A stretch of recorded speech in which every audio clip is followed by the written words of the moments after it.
आणि माझ्या मागे ये. बऱ्याचदा आपण आज्ञा माहितीत आपल्याला, पण पाळता नाहीत आपल्याला बऱ्याचदा. लक्षात घ्या, बायबल असं म्हणतं सर्व प्रकारची अनिती पाप आहे. अनेकदा लोकांना असं वाटतं मी दारू पिणं सोडलं, व्यभिचार करणं सोडलं, खोटं बोलणं सोडलं, लबाडी करणं सोडलं, चोरी करणं सोडलं, मग मी अनिती नाही करत. बरोबर आहे, कदाचित असतील पण असे काही लोक इथं की जे अनिती करत नाही. पण बायबलमध्ये अनितीची पण व्याख्या जरा डीप मध्ये आहे. येशू ख्रिस्त जेव्हा सांगतो ना, तर थोडा अजून विश्लेषणात्मक तो सांगतो. मत्तेय शुभवर्तमान याचा 5वा अध्याय काढा बरं. मत्तेय शुभवर्तमान याचा 5वा अध्याय वचन 21 पासून पुढे वाचा. मत्तेय 5 वचन 21 पासून पुढे. खून करू नकोस. बघा, ही अनिती आहे. खून करणं काय आहे? मोठ्याने बोला, खून करणं काय? अनिती. हा, येशू काय म्हणतो नीट लक्ष द्या. खून करू नकोस, आणि जो कोणी खून करील, जो कोणी खून करील तो न्यायसभेच्या दंडास पात्र होईल. हा, असे प्राचीन लोकांना सांगितले होते. एवढं तुम्हाला माहितीये की खून करायचा नाही, की असा जर खून करेल तर तो न्यायसभेच्या दंडास पात्र होईल, येशू ख्रिस्त म्हणतो. हे तुम्हाला माहितीये. पण येशू पुढे जाऊन काय म्हणतो वाचा. मी तर तुम्हाला सांगतो, मी तर तुम्हाला सांगतो, जो कोणी आपल्या भावावर जो कोणी आपल्या भावावर उगाच रागावेल तो न्यायसभेच्या शिक्षेस पात्र. सेम शिक्षा त्याला मिळेल. कोणती? जी शिक्षा कोणाला मिळते? खून करणाऱ्याला. ती शिक्षा कोणाला मिळेल? जो आपल्या भावावर, मोठ्याने, जो आपल्या भावावर उगाच रागावेल. आता मला सांगा, आम्ही तर कधीच रागावत नाही. राग तर आम्हाला माहितीच नाहीये ना. खरंच आहे ना? अरे बोला, नाही राग नाही येत आपल्याला? किती येतो? मावत सुद्धा नाही, लपू सुद्धा शकत नाही, एवढा येतो आपल्याला ना. आणि बायबल काय म्हणतो? जो आपल्या भावावर उगाच रागावेल. इथं उगाच रागावणारे खूप असतात ना.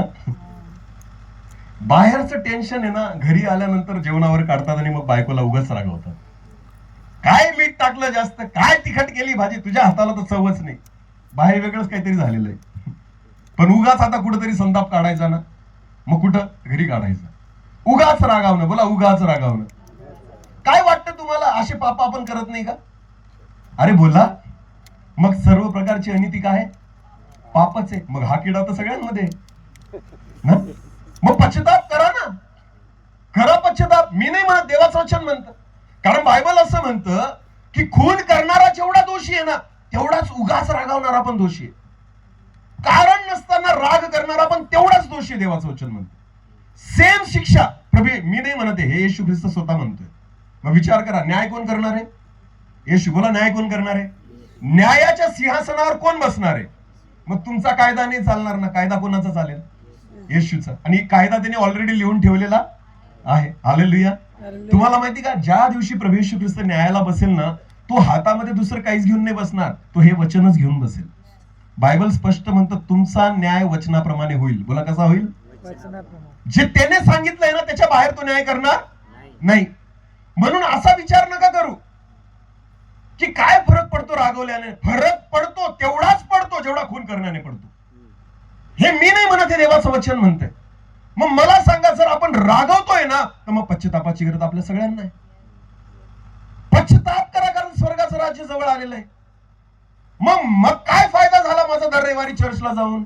मग काय फायदा झाला 2दा मी बायबल वाचतोय? काय फायदा झाला मी उपवास तपास करतोय? काय फायदा झाला या सगळ्या गोष्टींचा? कारण अजून सुद्धा मी माझ्या भावावर उगाच रागावतोय. लक्षात घ्या, आज अनेक परिवारांमध्ये हा प्रॉब्लेम आहे. भावांचं एकमेकांशी जमत नाही, नवरा बायकोंचं एकमेकांशी जमत नाही, मंडळीमध्ये आपण राहतो, विश्वासणाऱ्यांशी जमत नाही, एका संस्थेचं दुसऱ्या संस्थेशी जमत नाही, एका पास्टरचं दुसऱ्या पास्टरशी जमत नाहीये. मला सांगा ना, काय आपल्याला पश्चातापाची गरज नाहीये का? नाहीये का पश्चातापाची गरज? ज्या वेळेस मला मिटिंगाच्या तारखा भेटतात ना, मी कधीच विचारत नाही संस्था कोणती आहे. तुम्ही कोणत्या संस्थेचे असा ना, तुम्ही बोलवतायत ना, मला माहिती, मी हे वचन घेऊन जाणार आहे. मला काही फरक पडत नाही तुम्ही पेंटिकॉस्टल आहात का नाही, मला काही फरक पडत नाही तुम्ही अलायन्स चर्चचे आहात, मला काही फरक पडत नाही. जो व्यक्ती बोलवेल ना, माझी तारीख कोणी घेतली तरी मी जातो. का? मला माहिती, वचन तर मी तेच प्रचार करणार आहे जे देव देणार आहे. हालेलुया. आज कुठं जमतंय मला सांगा ना. एका मंडळीत राहून आपलं जमत नाही, एका घरात राहून आपलं जमत नाही, एका देवाला मानून आपलं जमत नाहीये, तरी सुद्धा आपण सोबत येत नाहीयेत. सैतानाचं सगळ्यात मोठं हत्यार हेच आहे, तोडा आणि राज्य करा, फोडा आणि राज्य करा. लक्षात घ्या, आज तेच आपल्याला कळून नाही राहिले. विश्वासी लोकांनो, जोपर्यंत तुम्ही एक होत नाही ना, तोपर्यंत ख्रिस्ताचं शरीर एक होत नाही. लक्ष द्या. पहिले ना कोडं यायचं, कोडं माहिती का तुम्हाला? कोडं चेहरा असतो, चेहरा. लक्षात घ्या, चेहऱ्याचे ना असे तुकडे तुकडे लावलेले असायचे आणि तो चेहरा ना एकमेकांना जोडावा लागायचा. नाक वेगळं असतं, कान वेगळं असतं ना, कपाळ वेगळं, मग कळत नाही नेमका चेहरा कोणाचा आहे. मग ते कोडं सोडवायचं जर असेल ना, तर नाक नाकाच्या जागी, कान कानाच्या जागी, कपाळ कपाळाच्या जागी, हनुवटी हनुवटीच्या जागी, ओठ ओठांच्या जागी. जेव्हा सगळं व्यवस्थित जुळवलं की ओळखायला यायचं की हा चेहरा कोणाचा आहे. कधी केलंय का तुम्ही असं? कोडं माहिती ना तुम्हाला? हा, तुम्हाला माहिती का हे काय? जोपर्यंत सगळं अस्ताव्यस्त असतं ना, चेहरा कोणाचा आहे ते कळत नाही. पण जेव्हा सगळं एकत्रित जुळून येतं ना, चेहरा दिसायला लागतो. ख्रिस्ती लोक जोपर्यंत वेगवेगळे बिथरलेले आहेत ना, येशू जगाला दिसणारच नाही. नाही दिसणार येशू जगाला. का? कारण हात कुठे, नाक कुठे, कान कुठे, डोळा कुठे, ओठ कुठे, नाही ना एकमेकांशी जुळलेलो आपण. तर जगाला येशू कसा दिसणार आहे? मी तुम्हाला सांगतो, विश्वासी या नात्याने एक व्हा. संस्था बाजूला ठेवा, डिनॉमिनेशन बाजूला ठेवा, तुमचे सिद्धांत बाजूला ठेवा, फक्त देवाच्या वचनाला पुढे घ्या आणि येशू ख्रिस्ताला पुढे घ्या. मी तुम्हाला सांगतो, जगाला येशू दिसायला लागेल. जगाला येशू दिसायला लागेल. कारण बायबल म्हणतं तुम्ही ख्रिस्ताचे अवयव आहात. मंडळी ख्रिस्ताचं शरीर आहे, ते त्याचा अवयव आहे आणि अवयव जेव्हा एकत्र येतील ना, तेव्हा सगळा ख्रिस्त जगाला दिसणार आहे. हालेलुया. समजतंय का? सगळा ख्रिस्त जर जगाला दाखवायचा असेल ना, पहिले आपण एकत्र येणं गरजेचं आहे. आमेन. सगळ्या गोष्टी विसरा, मागच्या पुढच्या गोष्टी विसरा. हे दिवस ते राहिलेले नाहीत. आता ख्रिस्तामध्ये एक व्हा. आमेन. त्याच्या वचनामध्ये एक व्हा, त्याच्या विश्वासामध्ये एक व्हा, म्हणजे जगाला ख्रिस्त दिसणार आहे. हालेलुया. कारण तुम्ही आणि मी ख्रिस्ताचं शरीर आणि त्याचा अवयव आहोत. आमेन. पण राग, भावाचा द्वेष कसा काय एकत्र येऊ दिलो? नीट लक्ष द्या. नवरा बायको जेव्हा एकमेकांशी भांडतात ना, एवढ्याच अंतरावर उभे असतात. पण भांडण कशाला म्हणतात बरं? भांडण कशाला म्हणतात? हा एवढ्या जोरात बोलतो, तुला अक्कल नाही का? 4 गल्ल्यांमध्ये 4 घरांना ऐकू जात. हा का नाही? बोला. भांडण चाललंय ना, हे 4 घरांना ऐकू जातं. कारण आवाज कसा असतो?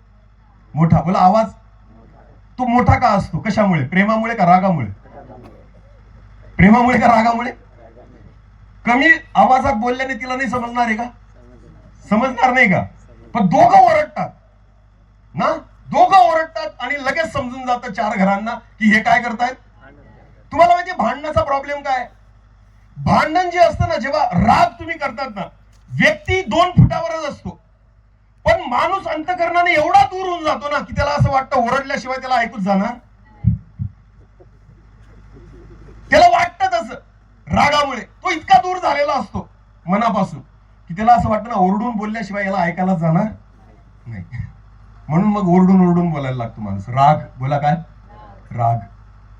त्या रागाविषयी प्रभू म्हणतो, जो आपल्या भावाला उगाच रागावेल तो त्याच दंडास पात्र आहे, जो एका खून करणाऱ्याला जो दंड भेटतो ना त्याला. मग विचार करा, हे पाप तर बऱ्याच जणांमध्ये आपल्यामध्ये आहे ना, मग आपल्याला कसली गरज आहे? बोला, कसली गरज आहे?